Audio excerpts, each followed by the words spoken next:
Mais avant de parler de la prise proprement dite de la ville de Jéricho, il nous faut replacer cette opération dans son contexte. Nous aurions tort de voir dans cette conquête par le peuple hébreu une sorte d'invasion, voire même d'expropriation par un peuple d'un territoire appartenant à un autre. Dans ce récit biblique, Israël ne peut être comparé à un envahisseur, car l'idée de cette conquête ne fut pas la sienne, mais celle de Dieu. Alors rendons à Dieu ce qui est à Dieu. L'idée d'une nation bénie, c'était l'idée de Dieu. Dieu fut l'auteur, le grand stratège de cette conquête. Tout ce que Dieu fait est parfait, nous ne devons jamais l'oublier. Cette entreprise de conquête du pays de Canaan fut mise en scène par l'Éternel lui-même. Elle s'inscrit totalement dans le dessein de Dieu pour le peuple d'Israël, mais aussi, et par extension, dans le dessein de Dieu pour le monde entier, pour toutes les nations. Le but de Dieu dans cette conquête consistait à bénir Israël, mais aussi à bénir le monde au travers d'Israël, car le Messie allait sortir de cette terre. Pour cela, il fallait que Canaan devienne la terre des Hébreux. C'est l'Éternel qui demanda à Josué de prendre possession du pays. Nous avons ce passage dans Josué 1, versets 1 à 5. Après la mort de Moïse, serviteur de l'Éternel, l'Éternel dit à Josué, fils de Nun, serviteur de Moïse, « Moïse, mon serviteur, est mort. Maintenant, lève-toi, passe ce Jourdain, toi et tout ce peuple, pour entrer dans le pays que je donne aux enfants d'Israël. » Et on peut souligner cela dans la Bible, pour entrer dans le pays que je donne. C'était bien l'idée de Dieu. L'Éternel voulait donner une véritable identité nationale à son peuple. Il lui octroya donc un territoire avec des frontières géographiques, et Canaan fut le lieu de résidence que l'Éternel lui choisit. Et puis la possession du pays fut également marquée par la répartition des terres entre les différentes tribus d'Israël. Josué 14, versets 1 à 6. Il est probable que vous soyez déjà interrogé sur la manière expéditive avec laquelle l'armée d'Israël traita les Cananéens. Faut-il rappeler que ces Cananéens n'étaient pas des enfants de cœur. Ils étaient réputés pour leur cruauté et leur perfidie dans les moyens mis en œuvre pour faire le mal. Souvent, ils décapitaient leurs adversaires et faisaient des amas avec les crânes de leurs victimes. Ils écorchaient vifs leurs prisonniers, crucifiaient, empalaient, leur crevant les yeux avec la pointe de leur lance. L'armée d'Israël entra en guerre contre ces tribus belliqueuses. Bien entendu, les combats furent acharnés. Cependant, il est important de préciser que dans toutes ces conquêtes, les Israélites n'eurent jamais recours à la torture. Il fallait aussi, à cette époque, réprimer la contagion du mal. D'autres raisons viennent s'ajouter à ce grand dessein divin. Les peuplades qui habitaient cette région de Canaan étaient des peuplades perverties. Elles pratiquaient des cultes abominables et des vices infâmes. Les Cananéens offraient des sacrifices humains. Des enfants étaient même sacrifiés à de faux dieux.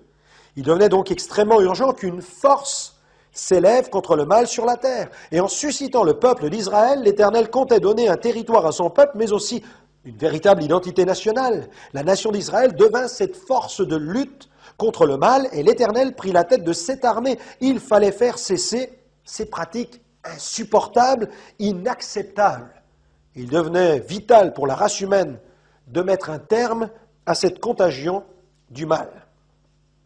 Le peuple d'Israël dut comprendre que Dieu l'avait choisi pour être un instrument de justice entre ses mains. La destruction des Cananéens fut une décision de Dieu et Israël servit à l'exécution de ce jugement.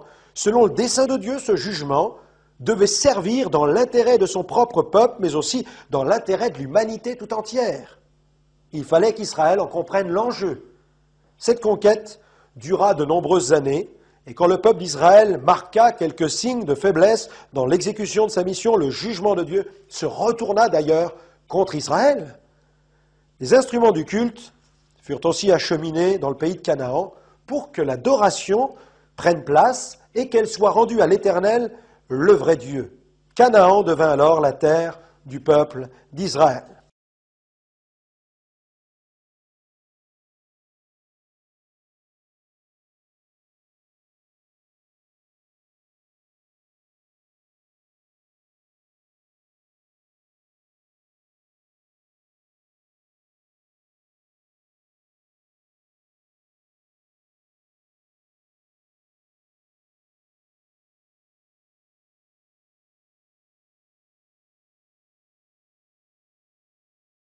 le sionisme, disons, c'est l'expression d'une domination par un groupe. C'est-à-dire qu'il y a un groupe qui doit dominer la planète. Maintenant, ce groupe infiltre des religions, infiltre des idéologies. Là, visiblement, la religion qui est infiltrée par ces personnes, et je distingue bien le judaïsme de leur programme, ils ont infiltré le judaïsme, comme ils sont en train d'infiltrer l'islam, parce qu'aujourd'hui, certaines pratiques ou certains groupes religieux musulmans, par exemple, que je qualifierais de wahhabites, vont exactement dans le sens des sionistes qui ont infiltré le judaïsme. Comme ils vont dans le même sens que des sionistes qui ont infiltré le christianisme à travers de certains mouvements sionistes évangéliques. Donc, il y a un projet en commun qu'ils tentent de mettre en place en infiltrant les différents groupes qui, au départ, ont des objectifs tout à fait louables. Les religions en tant que telles, normalement, appellent à l'amour, appellent à la cohésion, appellent à la justice. Alors, il faut toujours infiltrer ce qui est noble et puis le détourner de son objectif. C'est une hérésie, le sionisme. D'ailleurs, Dieu nous a fait jurer 2 serments.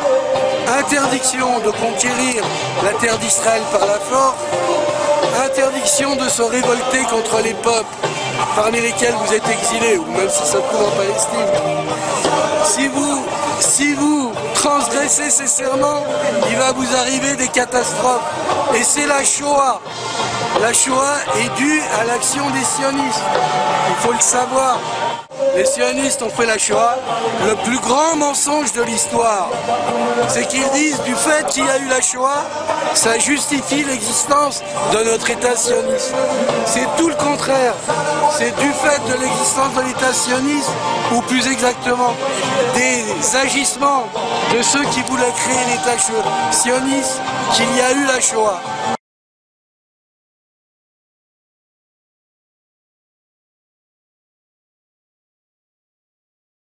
More than that, in the Torah it's very clear to a Jew that our expulsion from the Holy Land with the destruction of the temple was a decree of God because of our spiritual lacking, not because of our physical lacking. In other words, it was a decree of God, and it wouldn't have helped us. All the king's horses and king's men, all the strength possible could not have saved us from this decree of God, and therefore the solution, the remedy is not to take strength and to cry physically return, because that would not be the solution to a spiritual problem. On the contrary, we were warned by God that if we will attempt to breach the oath of God, that God put us on the 3 oaths since the destruction of the temple, not to return in mass in large numbers. Secondly, this is oaths through King Solomon, a prophecy of King Solomon, not to return in mass, not to rebel against any nations, and not to attempt to end exile.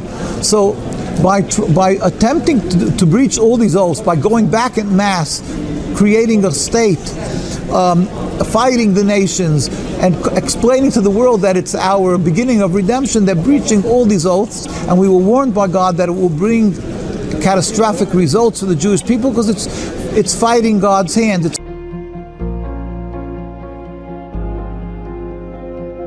2 Thessaloniciens 2. Frères, parlons de cette venue du Seigneur Jésus-Christ et de notre rassemblement autour de lui. Nous vous supplions de ne pas perdre la tête si facilement et de ne pas vous affoler pour quelques manifestations de l'esprit ou à cause d'une parole ou d'une lettre qu'on dit venir de nous, comme si le jour du Seigneur était imminent. Ne vous laissez pas égarer de quelque façon que ce soit. Il faudra d'abord que se produise l'apostasie et que se manifeste celui qui refuse Dieu, l'instrument du mal, celui qui contredit et qui se met au-dessus de tout ce qu'on considère divin et sacré. Et il ira s'asseoir dans le temple de Dieu pour montrer que Dieu, c'est lui. Ne vous rappelez-vous pas que je vous le disais quand j'étais avec vous? Et maintenant, vous savez ce qui le retient jusqu'au moment où il doit se faire connaître. Ce soulèvement anti-religieux travaille déjà en secret, mais il faut que se disparaisse celui qui le retient. Alors se fera connaître l'adversaire de la religion, que le Seigneur doit balayer de son souffle, et il le jettera à terre quand lui aussi viendra et se montrera. L'autre doit se présenter avec la puissance de Satan, il fera des miracles, des signes, des prodiges, de mensonges pour égarer et pervertir ceux qui vont à leur perte, tous ceux chez qui l'amour de la vérité n'a pas trouvé place. Et il les aurait été sauvés. C'est bien pourquoi Dieu leur adresse ses forces de mensonges et y croira aux mensonges. Ainsi seront punis ceux qui n'ont pas cru à la vérité parce que le mal leur plaisait. Mais pour vous, nous devons rendre sans cesse à Dieu des actions de grâce. Oui, frères bien-aimés du Seigneur, Dieu vous a choisis pour être les premiers de ceux qu'il sauve grâce à la vraie foi et à l'Esprit qui sanctifie. Aussi vous a-t-il appelé par le moyen de notre évangile pour la gloire de Jésus-Christ, notre Seigneur, devienne la nôtre.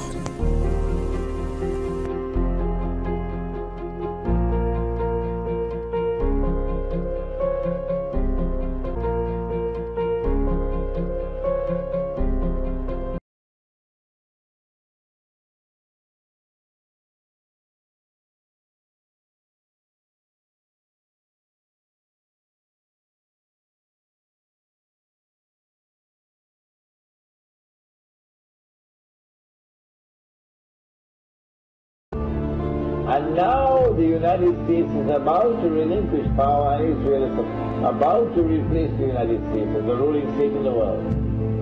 When Dajjal is going to be in a day which is like a week, he comes back home to the Holy Land. He comes back home to the Holy Land.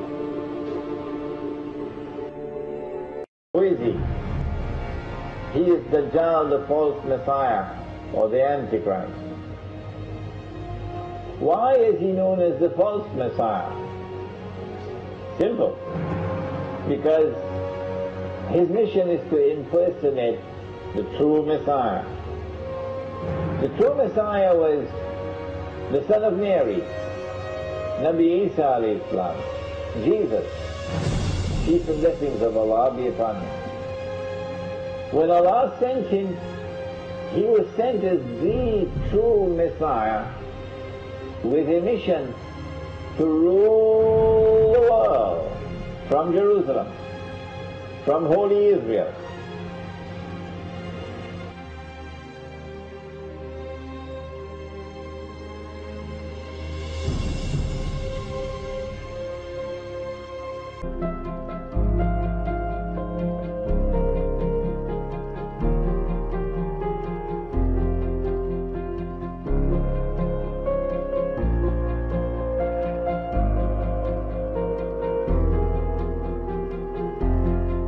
Est-ce que l'Église aujourd'hui a reconnu le temps?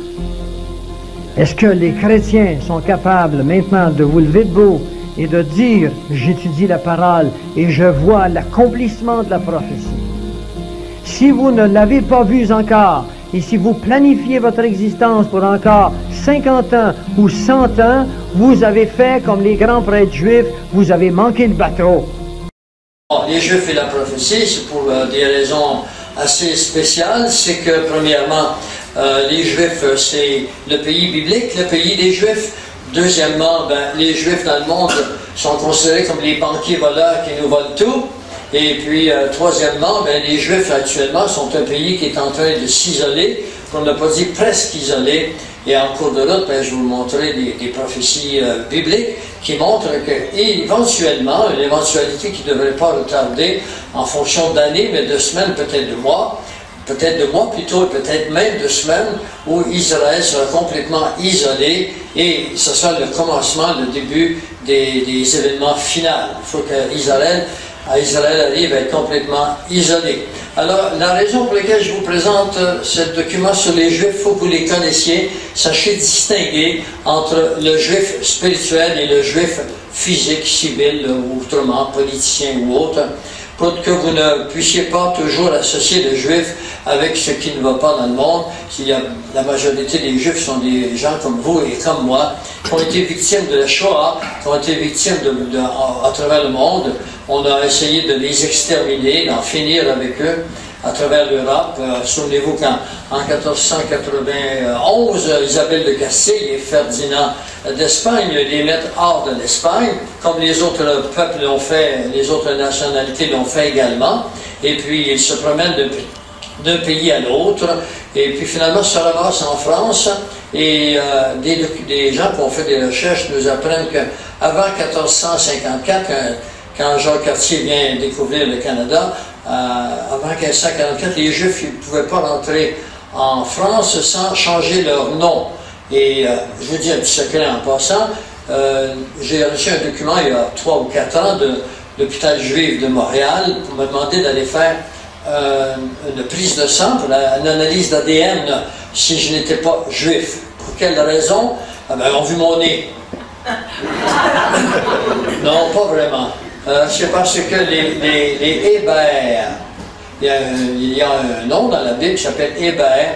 Les Hébert, les Lambert, les Guilbert, les Gilbert, et puis, ouais, c'est ça, tout ce qui finit par Bert, seraient des Juifs, et puis qui ont changé de nom pour être acceptés en France dans ces années-là. C'est un document que j'ai chez moi, je ne sais pas ce qu'il est, j'en ai 10 boîtes de documents. Bonjour, messieurs, dames, vous êtes en retard, on ne vous accepte pas.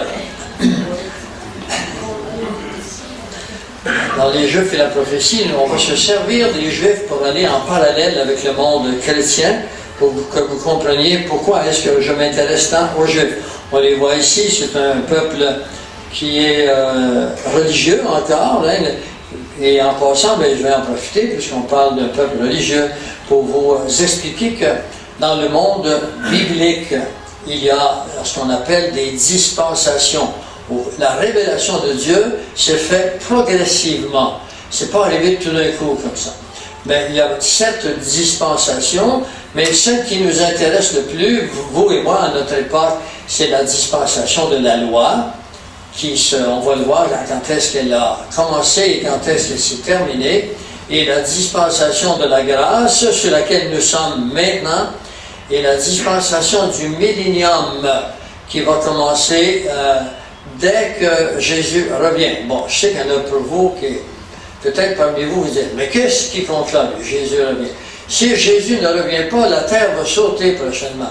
Il y a 40 000 missiles prêts à partir dans le monde avec 4 ogives nucléaires sur les États-Unis, sur le Canada, tous les endroits stratégiques. Et il y a assez de radiation sur notre planète pour que les scientifiques les plus modérés croient que 40 ans encore, puis la civilisation ne peut plus fonctionner. Nous sommes irradiés. Juste ce qui est arrivé à Fukushima, au Japon actuellement, il y a des radiations qui s'en viennent, qui vont être là au printemps sur les bords des États-Unis, puis enfin sur les plages de l'Ouest américain. Et ça, c'est un danger très sérieux dont Radio-Canada ne vous parlera pas. Parce que ne vous attendez pas d'avoir l'heure juste avec les nouvelles qui se donnent actuellement.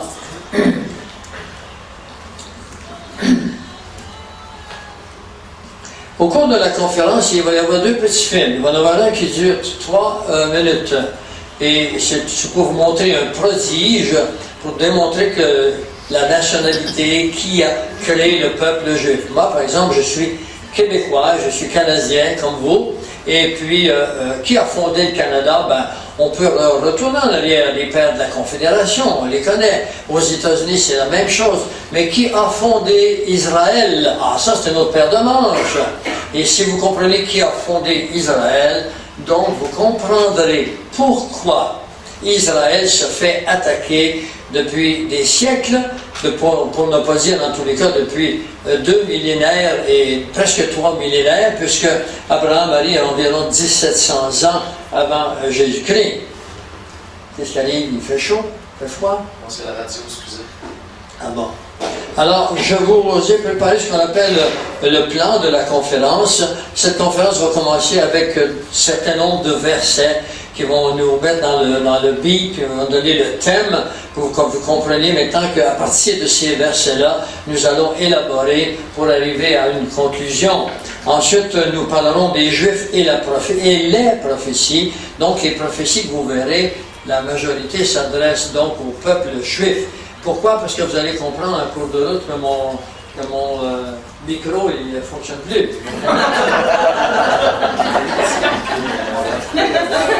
Pardon, c'est elle, là, la belle elle, là. Parlez-lui, hein, moi j'ai pas le temps. Alors, que les Juifs et les prophéties. On ne vous excuse pas, on vous pardonne.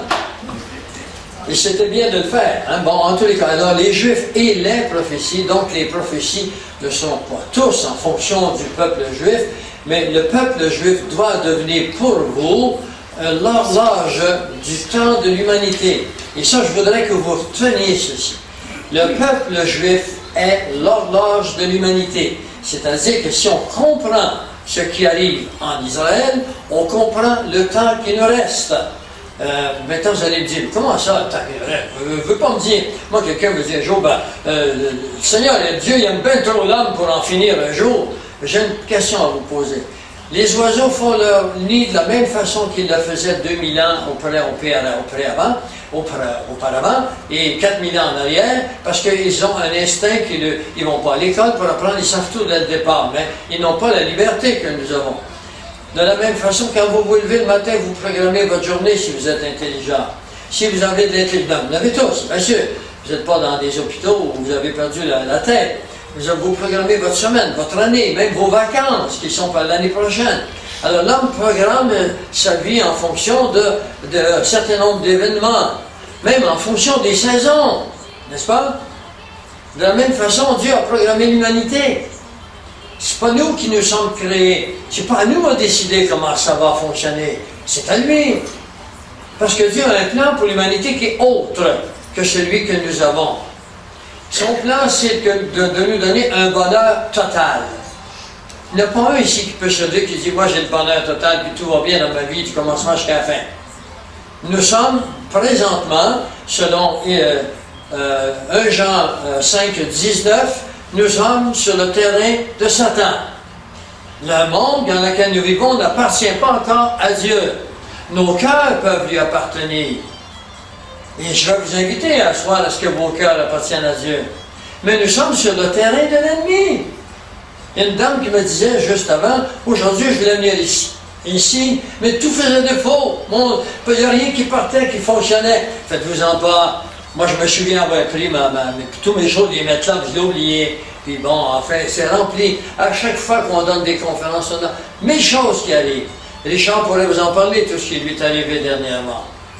Des choses incroyables. Alors, nous vivons et il nous faut apprendre à se défendre contre l'ennemi. Et ça, la majorité d'entre vous ne savent pas ces choses. Alors ensuite, nous allons aller dans la précision des prophéties. Je vais vous montrer comment Dieu est précis à l'heure juste dans ses prophéties. Et si on n'a pas tout découvert, la justesse de ces prophéties, c'est qu'on ne l'a pas investigué. Alors que maintenant, on va investiguer quelques-unes, vous allez comprendre comment Dieu est bon. Oui, il est bon, Dieu, mais il est également juste. Je ne parle pas de l'infus sur le juste, pas cette justice-là. Il faut que le public sache que ce n'est pas parce que Dieu nous a créés que tous les hommes sont sauvés. C'est une folie de croire ces choses, c'est un mensonge de Satan. Et nous allons essayer de vous éclairer là-dessus. On n'est pas sauvé parce qu'on a fait une bonne vie, parce que nos bonnes vies ne valent rien aux yeux de Dieu. Il y a trois choses à savoir que je vais vous montrer par la suite, mais vous allez les comprendre par comment Dieu va diriger le peuple juif. Il nous dirige un peu de cette façon-là. Et nous irons à la conclusion, mais avant d'aller à toutes ces choses, il nous faut commencer quelque part. Voici quelques versets pertinents sur l'identité d'Israël.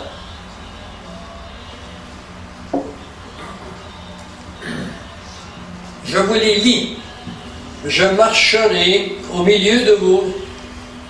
Je serai votre Dieu et vous serez mon peuple. Alors, dès le départ, vous commencez quelque chose là, d'anormal. Je marcherai au milieu de vous, je serai votre Dieu et vous serez mon peuple. Il dit alors, je suis l'Éternel, votre Dieu, qui vous ai fait sortir du pays de l'Égypte, qui vous ai tiré de l'esclavage, de la servitude. J'ai brisé les liens de votre joug et je vous ai fait marcher la tête levée. Alors vous devez comprendre dès le départ là, qui est-ce qui a créé Israël? C'est Dieu qui a créé Israël. Il a pris Abraham à un moment donné, puis il l'a fait sortir de Ur, en Chaldée. Puis il a dit, tu vas t'en aller à telle place. Et Abraham a obéi. Et là, il va se créer un peuple. Parce que l'humanité a été un bon moment. Où Dieu, il n'y avait pas de manifestation divine, excepté quelques prophètes.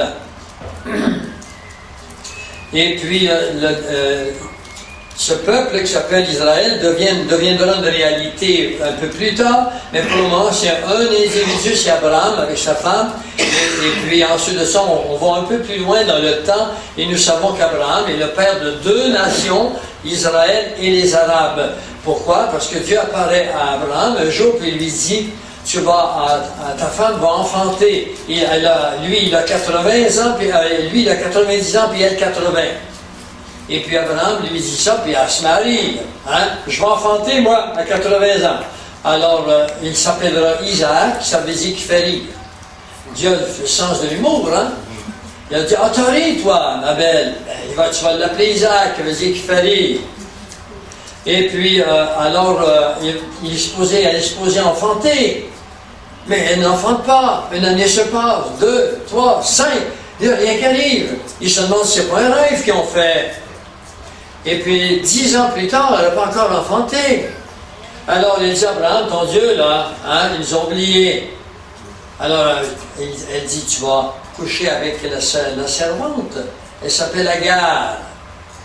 Ça nous a égarés. Ça a égaré. Elle s'appelle Agar, puis elle donnera naissance à un enfant qui s'appellera Ishmaël. Et Ishmaël va donner naissance à la race des Arabes. Et ensuite, elle tombera enceinte encore, parce que là, Dieu va agir. Non, c'est Agar. Mais cette fois, c'est Sarai qui tombe enceinte. Elle s'appellera plus tard Sarah. Et Abraham s'appellera Abraham. Et puis, elle donnera naissance à un enfant qui s'appellera Isaac, qui lui donnera naissance à Jacob. Et Jacob donnera naissance à 12 personnages très précis et qui deviendront les 12 tribus de l'Ancien Testament. D'accord? Bon, alors c'est toute l'histoire d'Abraham, mais il faut que vous sachiez qu'ils ont 2 mères différentes. Il y a une mère qui s'appelle Sarah, qui représente la race spirituelle. Et l'autre représente la race selon la chair. Pourquoi? Parce que c'est l'homme qui a voulu intervenir. Sarah le dit, couche avec elle. Maintenant, vous allez dire, mais comment ça fait que Dieu permet ça? Ben, écoutez bien, la loi n'est pas arrivée encore. D'accord? La loi, elle arrive beaucoup plus tard. Les hommes vivent comme ils le pensent. Dans Actes, il nous est dit que Dieu a laissé les hommes à eux-mêmes dans le passé. Il y reprendra 1700 ans avant Jésus, mais pendant un bon moment, ils sont seuls. Et les hommes agissent selon leur instinct. La vie n'était pas jolie à cette époque. Maintenant, quand au désert, Moïse aura une apparition, puis il y aura les tables de la loi, les 10 lois. Ça, c'est quand ils étaient au désert. Mais quand ils vont rentrer dans la terre promise, il va y avoir beaucoup plus d'autres lois, parce que ça prend plus de lois pour vivre l'un à côté de l'autre à l'année longue que d'être en marche. D'accord? Quand on est en marche, c'est facile, il ne te plaît pas, tu changes de table, tu t'en vas ailleurs.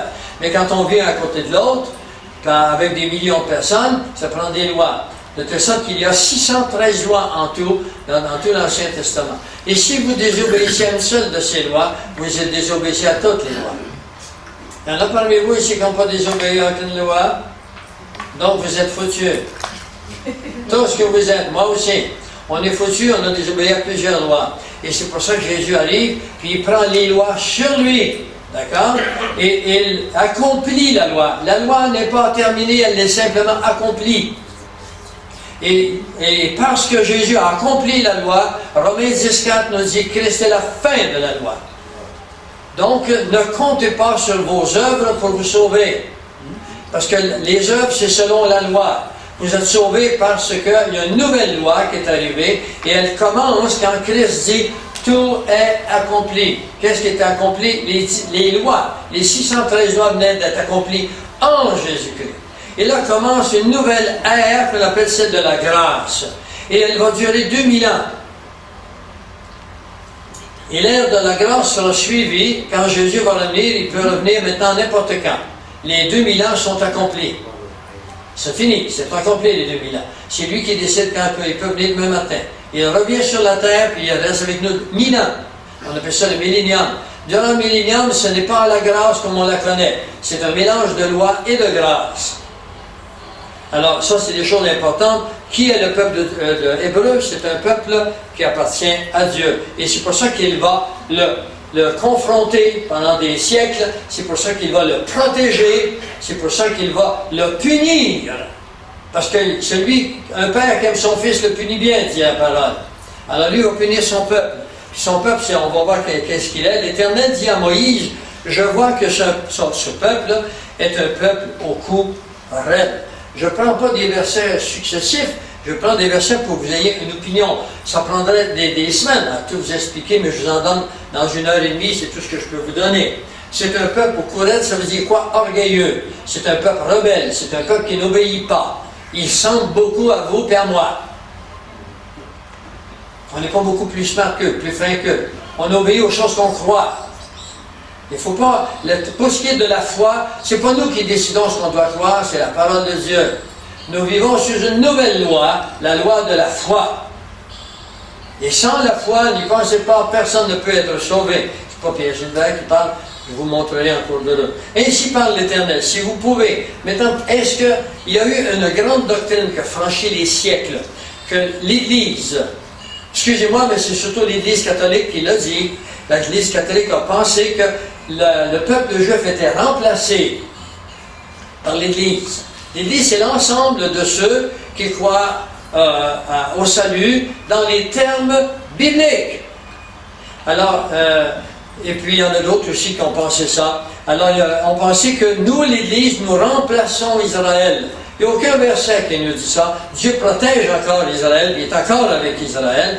Il nous dit ceci, si vous pouvez rompre mon alliance avec le jour et mon alliance avec la nuit, en sorte que le jour et la nuit ne soient plus en leur temps, eh bien aussi mon alliance sera rompue avec David. Est-ce que le jour a cessé d'exister depuis ce temps? Est-ce qu'il est encore là? La nuit est encore là? Oui, alors Dieu n'a pas rompu son alliance avec Israël. Il y a ensuite de ça mon serviteur, en sorte qu'il n'aura point de fils régnant sur son trône, et mon alliance avec les Lévites. Les Lévites, c'est les prêtres de l'Ancien Testament. La prêtrise est abolie aujourd'hui. Il faut que vous sachiez ça. Tout ce qui est de l'Ancien Testament a été aboli. Nous sommes les nouveaux prêtres de Dieu. Le chrétien est le nouveau prêtre de Dieu. Vous avez le ministère de la réconciliation. Nous sommes des ambassadeurs de Christ. Ce sont des termes bibliques que je vous dis. Je ne vous dis pas parce que j'ai le fun de les dire. Je ne prends pas de plaisir. Je rencontre beaucoup d'opposition quand je dis ça. Mais allez voir. Nous sommes les nouveaux prêtres de Dieu. Et mon alliance avec les Lévites, les sacrificateurs qui font mon service. Ça sera terminé. Mais ça a été terminé parce qu'ils ne font plus de sacrifices. Ils ont cessé toutes ces choses pendant des siècles. Mais maintenant, on va bientôt rebâtir le temple à Jérusalem. On a entraîné des Lévites, c'est-à-dire des prêtres juifs qui vont retourner à l'Ancien Testament. Et ça ne plaît pas à Dieu, mais ils vont le faire. C'est prophétisé que ça va être comme ça. Et ils ont commencé à le faire. Les Juifs qui sont en Israël actuellement sont la majorité des civils, qui retournent en Israël. Mais il y a un peuple qui a gardé la tradition à travers ça. Ils ont des grands boudins, vous les voyez, ce sont des Lévites, des Kohen. Alors le but des prophéties, maintenant, pourquoi est-ce qu'il y a des prophéties? Si vous n'êtes pas habitué à la parole de Dieu ou à la Bible, qu'il soit dit en passant que si vous êtes ici pour la première fois, que vous m'entendez, qu'est-ce qui compte là, ce gars-là, mais moi je ne suis pas un témoin de Jéhovah. Hein? Parce qu'aujourd'hui, au Québec, quand vous avez une Bible dans les mains, vous êtes nécessairement un témoin de Jéhovah. Et je ne suis pas un mormon. Je n'appartiens à aucune église visible. J'appartiens à l'église invisible de Jésus-Christ qui a fait son sanctuaire dans nos cœurs. Et ça se voit par le comportement de nos vies, les changements qu'il y a dans nos vies. Le but des prophéties, c'est Dieu qui nous dit, je t'ai annoncé dès longtemps ces choses, je te les ai déclarées avant qu'elles arrivent. Ici, c'est du vieux français, avant qu'elles arrivassent. C'était une époque où ils mangeaient beaucoup.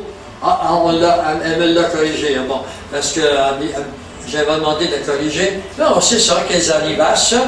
Eh bien, c'était une époque où on mangeait beaucoup de mélasse.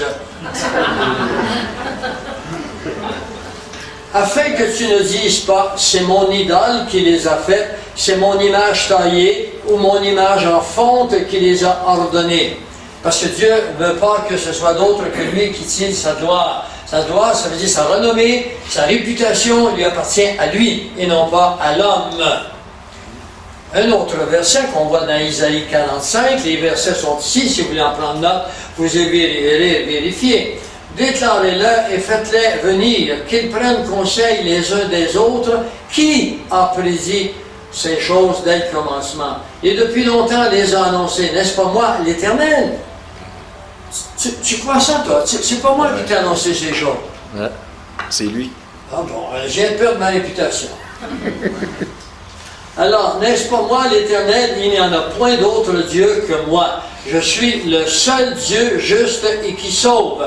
N'allez pas aux statues pour vous faire sauver. N'allez pas aux hommes pour être sauvés. C'est Dieu qui sauve. Il s'appelle Jésus-Christ, il était incarné.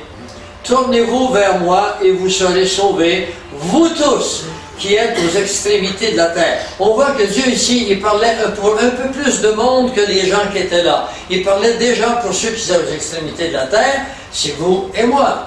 De la terre, parce qu'il est en Israël quand il dit ça. En fait, car je suis Dieu, il n'y en a point d'autre. J'annonce dès le commencement, ce que je veux vous montrer, c'est qu'Ésaïe va le répéter souvent. J'annonce dès le commencement ce qui doit arriver, et longtemps d'avance ce qui n'est pas encore accompli. Longtemps d'avance. Et permettez-moi de vous dire que tout a été annoncé. Jusqu'à la fin du millénium. Il est là, mais il faut aller chercher. Tout est annoncé. On peut dire les nouvelles de demain, aujourd'hui. Longtemps d'avance, ce qui n'est pas accompli, je dis mes arrêts, ça veut dire mes déclarations, mais ne subsisteront.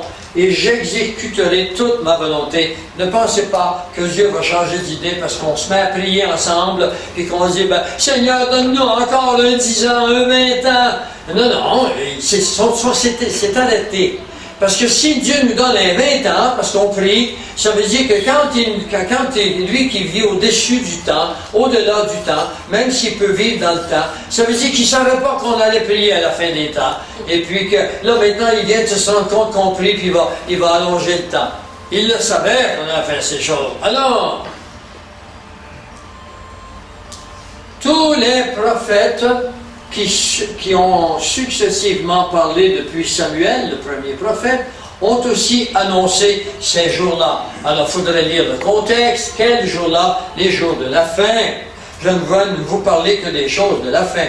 Et dans l'époque intermédiaire, dans Marc 13, 23, soyez sur vos gardes, je vous ai tout annoncé d'avance. Alors, comment peut-on être sur nos gardes si on ne sait pas ce qui a été annoncé d'avance? Quelqu'un peut répondre à ça?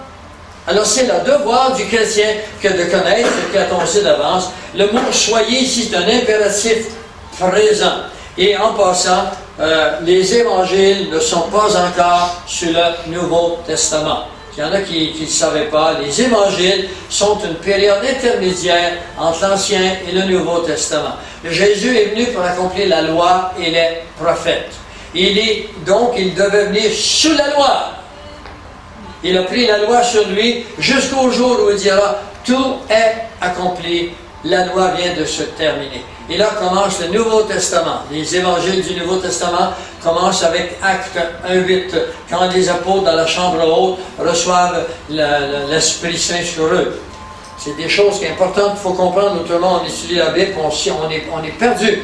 La majorité des chrétiens étudient la Bible, puis ils mélangent les enseignements du royaume, puis les enseignements de la grâce, puis les enseignements du millénium, ils font un melting pot, et puis ils ne savent pas comment, il y a des versets qui se contredisent. Il faut comprendre que ce qui est sous la grâce doit demeurer sous la grâce.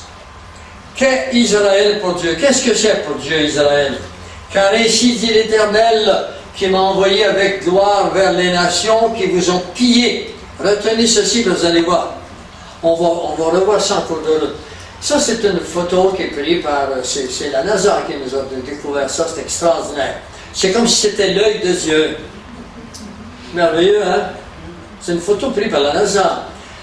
Car ainsi a dit l'Éternel qui m'a envoyé avec gloire, c'est-à-dire avec puissance, avec tous les qualificatifs de Dieu, vers les nations qui vous ont pillé. Oui, les nations ont pillé Israël. Qui vous touche la prunelle de son œil. Alors c'est Dieu qui parle. Il dit, vous touchez Israël, c'est la prunelle de mon œil. Et vous allez y goûter si vous y touchez trop longtemps. Et les nations vont y goûter prochainement. Parce que les nations n'ont pas compris qui était Israël. Israël n'ont pas compris non plus qui il était. Parce qu'Israël avait pour mission d'apporter la connaissance de Dieu aux nations. Il ne l'a pas fait. Et c'est pour ça que Dieu est allé chercher un rameau artificiel qu'on appelle l'Église. Nous sommes des rameaux artificiaux plantés dans le cep, dans l'arbre qu'est Jésus-Christ.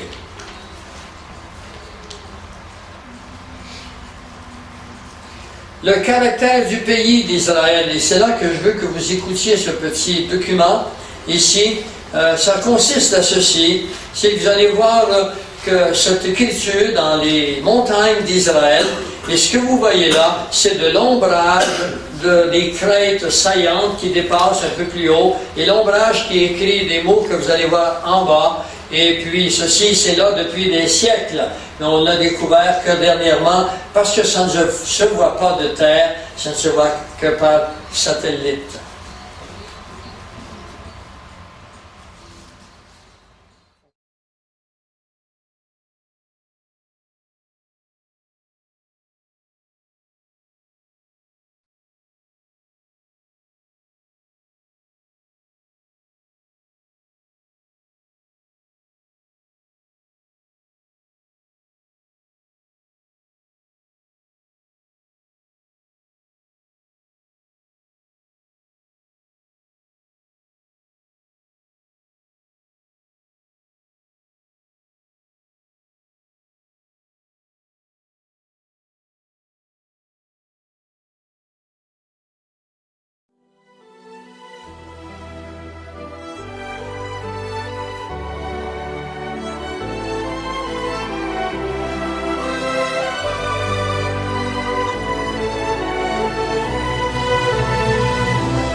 והיא שעמדה לאבותינו, והיא שעמדה לאבותינו ולנו, שלא אחד בלבד עמד עלינו לכלותנו, עמד עלינו לכלותנו. והיא שעמדה לאבותינו, והיא שעמדה לאבותינו ולנו, שלא אחד בלבד עמד עלינו לכלותנו, עמד עלינו לכלותנו.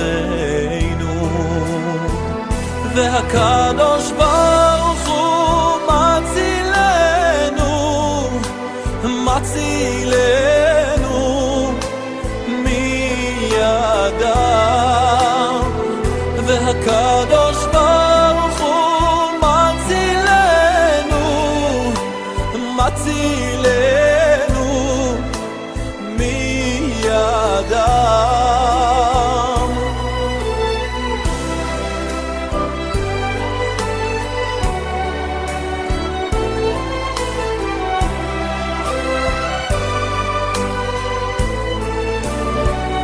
והיא שעמדה לאבותינו,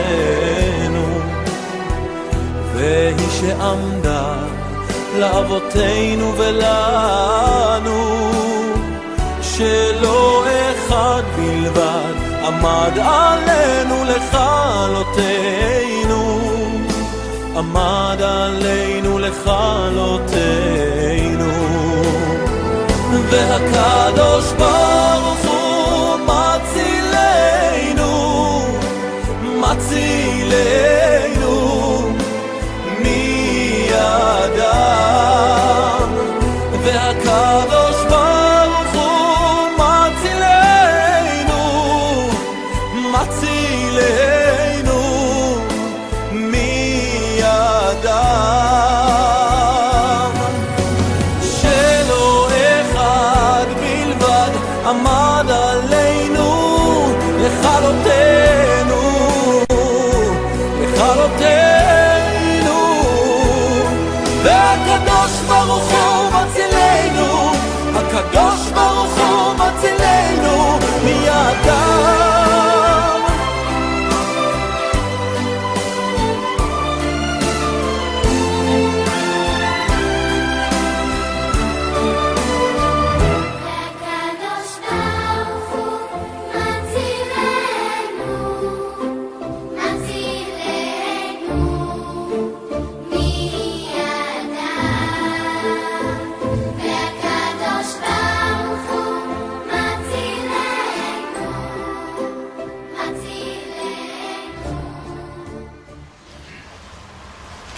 Alors voilà. Je voudrais vous dire que la connaissance, quand il dit que la connaissance allait augmenter, c'est fait maintenant la connaissance. Elle est augmentée. Depuis un siècle, la connaissance augmente depuis les 15 ou 20 dernières années. Elle double à tous les 3 à 5 ans. Alors, on a la connaissance maintenant de ce qui était caché dans la parole ou ailleurs. Ce que vous voyez ici maintenant, c'est la position géographique d'Israël. Vous allez voir un verset tantôt qui nous montre ceci. Israël est en plein centre de quoi? Au nord, la Turquie, au sud, l'Égypte, la Tunisie, la Libye, l'Arabie Saoudite, l'Irak, l'Iran. Elle est entourée des pays arabes. Et quand elle est entrée en Israël, en 1948, ils sont arrivés, il y avait des millions de personnes qui étaient contre eux, ils étaient une poignée d'hommes, ils ont réussi par des prodiges que Dieu a fait à rester vivants au milieu de tout ceci. Ils avaient des fourches, ils avaient des vieux fusils Napoléon, ils ont survécu par Israël. Vous allez voir un peu plus loin, c'est crédité d'être celui qui avait cette capacité de se défendre et de survivre, mais en réalité ce sont des interventions divines. Je vous en parlerai en temps et lieu un peu plus tôt. C'est la position géographique d'Israël en plein centre en haut de l'Afrique, en bas de l'Asie, un peu plus haut. Si vous montez, vous êtes juste à Moscou, complètement au nord. Israël est au centre de l'humanité. Ainsi, le Seigneur a dit, c'est là, cette Jérusalem que j'avais placée au milieu des nations et des pays qui l'environnent. Ézéchiel 5:5. Voilà pourquoi Israël est le point le plus stratégique du monde actuellement. Voilà pourquoi Israël est le pays d'où se déclenchera la 3e guerre mondiale. Et permettez-moi de vous dire que la 3e guerre mondiale, elle est à la porte. De ce qui se passe actuellement en Israël est irréversible. Parce que les temps convenables sont accomplis. On va en voir tantôt des temps convenables. Et ça, ce que j'ai ici, c'est une diapositive qui nous montre les stratégies qu'Israël a déjà préparées pour aller attaquer l'Iran. Si Israël n'attaque pas l'Iran, l'Iran s'est promis de détruire Israël complètement. Vous allez me dire, mais pourquoi ces nations se battent-ils toujours? Je témoigne beaucoup à mes patients, il y en a quelques-uns parmi vous qui ont passé à mon bureau, vous avez déjà vu, moi. Hein? Bon, et puis, alors ils me demandent toujours, mais pourquoi est-ce qu'ils se battent toujours, ces fous-là, pour des guerres de religion? Hein, ce ne sont pas des guerres de religion, ce sont des guerres spirituelles. Le monde spirituel qui est ici ce soir, vous ne le voyez pas, mais il est plus présent que le monde physique qui est ici. Alors, il faut que vous compreniez ceci, qu'ils ont des stratégies qui sont déjà prêtes. Pourquoi l'Iran, pourquoi l'Irak, pourquoi les pays qui l'environnent veulent-ils détruire Israël? C'est très facile à comprendre. Je vous ai parlé tantôt d'Abraham qui a eu 2 femmes. Il y a eu Sarai qui semblait stérile, elle l'était, il n'a pas eu d'enfant avant 80 ans. Mais Abraham a eu également Agar, comme femme qui produira Ishmaël. Et puis là, il est du côté de la chair. Ça veut dire quoi du côté de la chair? Ça veut dire selon la pensée de l'homme. On va le faire, nous. Mais non, quand Dieu promet quelque chose, essayez pas de le faire. Il est capable de le faire, lui. Il avait décidé que même si tu as été stérile toute ta vie, tu vas avoir un enfant, c'est lui qui décide. Alors, c'est du côté spirituel. Alors, c'est une guerre spirituelle entre les 2 fils de Jacob, Ishmaël et Isaac. Une guerre spirituelle. L'un veut débarrasser l'autre. La chair et l'esprit. Ça c'est en vous depuis la chute. La chair et l'esprit sont constamment en lutte dans votre vie, dans votre inconscient, appelez-le comme vous voudrez. Hein? Mais c'est comme ça que ça fonctionne et ça va fonctionner même jusqu'au bout. Le but de Satan, c'est de détruire les plans de Dieu. Et Dieu a un plan à travers Israël. Et l'ennemi, s'il peut détruire Israël, il va vaincre la puissance de Dieu. Et au cours des siècles, il a toujours essayé de détruire Israël. Puis il va essayer encore, mais Israël va être sauvé, vous allez le voir bientôt. Vous allez dire, mais pourquoi ce peuple-là est sauvé, puis nous, on ne l'est pas? Le peuple d'Israël, pour être sauvé spirituellement, doit passer par le même chemin que vous et moi. Et je vous présenterai ce chemin un peu plus loin. Ça va aller?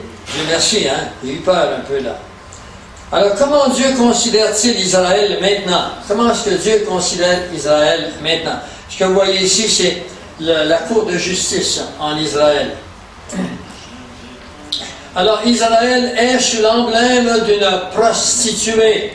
Pourquoi? Parce que Israël avait un Dieu qui s'appelait Yahvé, et ils ont été désobéissants à Yahvé. Jésus arrive, qui est leur Messie, il est prophétisé partout dans l'Ancien Testament. Ils ne lisent plus l'Ancien Testament, ils se contentent seulement du Pentateuque, c'est-à-dire les 5 premiers livres de la Bible.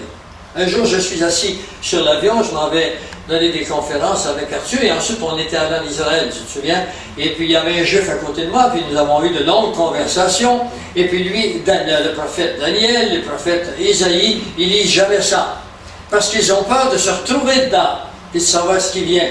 Il reste juste dans les 5 premiers livres de la Bible, de Pentateuque. Alors, ils sont une prostituée parce qu'ils se sont, au cours des siècles, prostitués avec des dieux étrangers, avec Baal, avec Moloch. Enfin, ils allaient vers les étrangers, vers les autres nations, puis ils adoptaient leurs dieux. Alors Dieu les considérait sous l'emblème d'une prostituée. Elle parle de la nation, prostituée à eux, à toute l'élite des enfants de la Syrie. Elle se souillait avec tous ceux pour lesquels elle s'est enflammée. Elle se souillait avec toutes leurs idoles. Et Dieu ne permet pas que vous ayez d'autres idoles dans nos vies non plus. Les idoles, ça peut être des statues, ça peut être toutes sortes de choses, ça peut être des hommes qui représentent Dieu, ça peut être de l'argent, ça peut être le sexe, ça peut être le sport, ça peut être un paquet de choses. Mais Dieu ne permet pas l'idolâtrie. C'est pire que les choses matérielles pour lui, parce que Dieu est spirituel et la seule façon qu'on peut aller à lui, ce n'est pas par des choses matérielles, c'est par des choses spirituelles. Il le dira lui-même, ils m'adoreront en esprit et en vérité, et non pas avec des biens seulement. Donnez vos biens, vous faites des bonnes œuvres, vous faites bien. Dieu n'a rien contre les bonnes œuvres. Mais il ne faut pas que les bonnes œuvres nous glorifient. Ah, moi je vais me sauver, je suis bon, je fais des bonnes œuvres. Ça n'a rien à voir. Se sauver en pensant que ce sont nos œuvres, c'est de dire que l'œuvre de Jésus-Christ ne vaut rien. Que l'œuvre de Jésus-Christ n'est pas complète. Elle est complète. Le salut, vous ne pouvez pas l'améliorer quand vous l'avez, et vous ne pouvez pas le réduire. Il est de là-bas. Sauf qu'il y a des couronnes, il y a des choses que vous pouvez obtenir si vous vous donnez davantage. Ce sont des couronnes, mais ça n'a rien à voir avec le salut. Dans Ézéchiel, il nous dit, ces 2 choses t'arriveront parce que tu t'es prostitué aux nations, parce que tu t'es souillé par leurs idoles.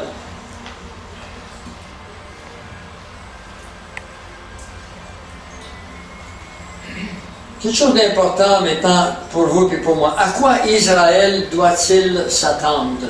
Et là, vous allez avoir des réponses là. C'est ce qui va arriver en Israël. Si je suis Israélien, à quoi est-ce que je devrais m'attendre? On va aller voir ce que le Seigneur a à dire là-dedans, lui. Premièrement, à sa colère. Parce que Dieu ne laisse pas impunis les crimes de l'homme, de l'humanité. Tôt ou tard, l'humanité va payer pour. Dieu nous a donné ses principes de vie, et si vous les rejetez, puis si moi je les rejette, il y a une colère aussi qui suit. Il ne nous a pas créés pour qu'on ait du fun, qu'on se promène, qu'on ait une belle auto, qu'on ait ceci ou cela. Il nous a créés pour qu'on le connaisse. Parce qu'il en réserve pour nous, ça dépasse l'entendement. Il nous dit, il y a un verset qui dit, ce que nous sommes n'a pas encore été révélé. C'est assez fort ça? Ça n'a pas été révélé ce que nous sommes. Nous sommes en attente, nous sommes dans la chambre d'attente. Mais on est à l'enseigne de la bonne place. Malheur, car ce jour est grand, il n'y en a point eu de semblable. C'est un temps d'angoisse pour Jacob. C'est pas marqué pour les gens de René Lévesque, hein? C'est pas René Lévesque. Mais il en sera délivré. Jacob, c'est le père des 12 tribus. Et c'est le père, on commence toujours quand on parle d'Abraham, Isaac et Jacob. Et puis, le temps d'angoisse, c'est le temps qui est commencé maintenant. Le temps des 7 années de tribulation qui s'en viennent sur notre planète. Je n'ai pas le temps de tout vous dire ce soir, mais attendez-vous un crash financier terrible, mondial, très très prochainement. Très très prochainement.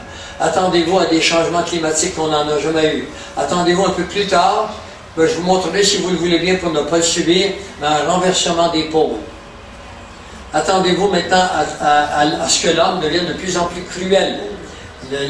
Vous voyez des jeunes qui font des crimes qu'on n'avait pas autrefois, et pas fini d'en voir. Il y a des phénomènes sataniques qui apparaissent sur la planète actuellement. Il faut les trouver, il faut savoir où ils sont. Des fantômes qui apparaissent, des soucoupes volantes qui apparaissent partout maintenant. Puis ça va être pire. C'est de l'occultisme, ça l'est, ça. Mais il peut s'attendre également à sa grâce. Il va s'attendre, la colère de Dieu, elle va commencer quand un homme, quand vous allez voir qu'Israël va signer une entente de 7 ans avec les pays d'alentour. Israël va signer prochainement. Actuellement, Israël est en guerre presque totale. J'aurai l'occasion de vous en parler, mais peut-être que quand j'y pense, je vous dirai, je ne pense pas toujours. Actuellement, Israël est dans une situation où tous les pays sont contre lui et ils ont des soldats qui sont prêts. Aujourd'hui, depuis hier, il y a des espions israéliens qui sont pénétrés la Syrie et puis l'Iran pour savoir qu'est-ce qu'ils sont en train de faire avec les gaz sarins et les gaz de moutarde, parce que s'ils les répandent, les États-Unis, la France et Israël, bien sûr, ont déclaré qu'ils vont simplement intervenir. Peut-être que les États-Unis sont bien contents qu'ils le fassent, ça leur donnera une justification pour intervenir, parce qu'en réalité, l'Empire américain aimerait bien s'emparer de tout le pétrole qu'il y a au Moyen-Orient. Je ne suis pas certain que c'est pour des raisons vraiment humanitaires, mais en tous les cas, la prophétie nous dit ces choses. Et à la fin, quand Israël aura utilisé toutes ses armes et que ces armes ne lui serviront pas, ils vont chercher Dieu. Et la Bible nous dit, en ce jour-là, une source sera ouverte pour la maison de David et les habitants de Jérusalem, pour le péché et pour l'impureté. Vous savez que chaque année, il y a à Tel Aviv, il y a la plus grande parade gays au monde. Dans le pays de Jésus-Christ, c'est ce qu'il y a de plus dangereux maintenant, de plus méchant maintenant. La plus grande parade gay, elle se fait en Israël. Ce peuple a complètement perdu le sens de ce qui se passe. S'ils se tournaient vers l'Éternel, il les délivrerait maintenant. Mais ils ne se tournent pas, ils sont des armes, ils ont 225 bombes atomiques. Ils sont capables de détruire tout le Moyen-Orient dans 1 heure. Voici quelques prophéties qui ont été réalisées. Il faut des choses, vous devez comprendre ça, les dispersions. Il y a eu 3 grandes dispersions au cours de l'humanité. La première, c'est l'Éternel te dispersera parmi tous les peuples. Alors vous comprenez maintenant pourquoi Israël est partout dans le monde. C'est Dieu qui l'a voulu, il les a punis. Parmi tous les peuples, d'une extrémité de la terre à l'autre. Et là, tu serviras d'autres dieux que n'ont pas connu ni toi ni tes pères, du bois et de la pierre. Alors, on voit ici des Juifs qui sont partout dans le monde. Un autre verset, je vous disperserai, dans le Deutéronome ici, Lévitique, je vous disperserai parmi les nations et je tirerai l'épée après vous. Votre pays sera dévasté et vos villes désertes pendant 2000 ans, 19 siècles, disons. Israël a été déserté, a été séparé, puis ce sont les Arabes, les Bédouins, les Turcs qui s'en sont emparés. Les Juifs n'étaient pas là, ils retourneront seulement en 1948. La persécution, ils ont été persécutés partout où ils sont allés. Parmi ces nations, tu ne seras pas tranquille, et tu n'auras pas un lieu de repos pour la plante de tes pieds. L'Éternel rendra ton cœur agité, tes yeux languissants, ton âme souffrante. Les Juifs ont déclaré, j'ai un document chez moi, ils se sentent pas chez eux parmi les nations, et ils ont peur. Le mouvement antisémite, il a recommencé partout en France, c'est plus qu'ailleurs. Ils ne se sentent plus chez eux, et c'est pour ça qu'ils ont été incités à retourner en Israël.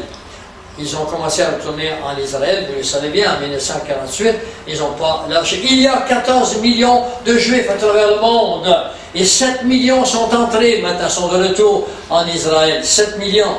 Et ils attendent les autres, mais ils n'entreront pas tous avant le retour de Jésus. Parce qu'il y a un verset qui nous dit, j'enverrai vos frères, allez vous chercher parmi les nations et vous rentrerez au bercail. Je n'ai pas le temps de vous montrer tous les versets, c'est un parmi plusieurs. Une désolation s'en vient sur Israël. Je vous disperserai parmi les nations, je tirerai l'épée après vous, votre pays sera dévasté. On l'a vu dans Lévitique, il y a une répétition aussi peut-être. Préservation. Malgré ça, Dieu va les préserver pour qu'ils gardent leur caractère d'Israël. Car comme les nouveaux cieux et la nouvelle terre que je vais créer subsisteront devant moi, dit l'Éternel, ainsi subsisteront votre postérité et votre nom. Deux choses importantes si vous n'êtes pas habitué à ce que la Bible dit sur les événements qui viennent. De nouveaux cieux s'en viennent. La terre que nous commençons maintenant sera détruite. Mais la terre demeurera éternellement. Il va la rebâtir. Mais il ne la rebâtira pas vraiment avant la fin des 1000 ans.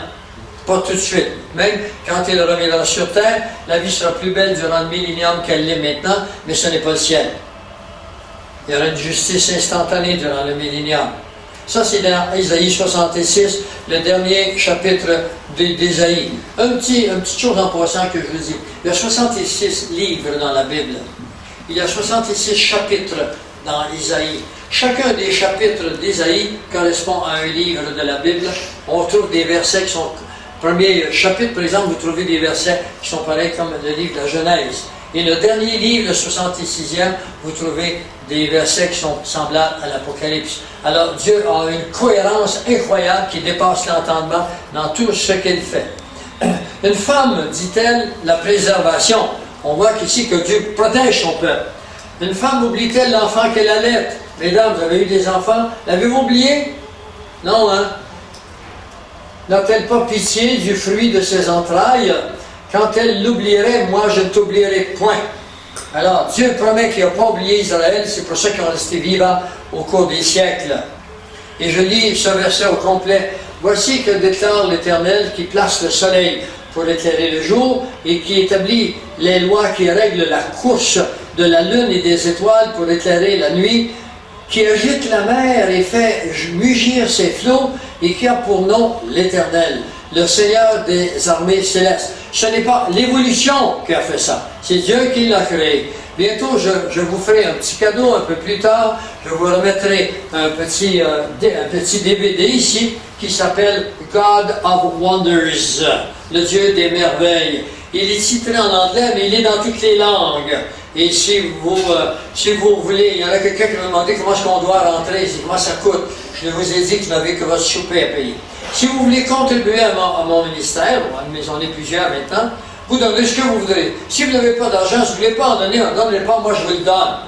D'accord? À chacun de vous, j'en ai un pour chacun de vous. Ça va être ça extraordinaire. Ce ne sont que des scientifiques qui montrent des points précis de la nature, l'astronomie, non pas l'astrologie, l'astronomie, les poissons, la nature elle-même. C'est extraordinaire. C'est vraiment fantastique. Alors, le Seigneur des armées, il faudrait que ces lois soient supprimées par moi, par devant moi, c'est une façon de s'exprimer, déclare l'Éternel, pour que la descendance d'Israël cesse aussi pour toujours d'être une nation devant moi. Et ça, c'est le reste, c'est un arrêt de l'Éternel. Non, Israël demeurera toujours un peuple que Dieu va protéger, même si bientôt il va se faire tuer. Les 2/3 d'Israël vont disparaître très prochainement par les guerres qui viennent. Ils vont être attaqués par la Russie. Je vous dis d'avance ça. La Russie va attaquer Israël avec la Turquie, avec plusieurs autres pays. J'ai une conférence de 3 heures sur le sujet. Ce n'est pas celle-ci, mais je vous le dis en passant.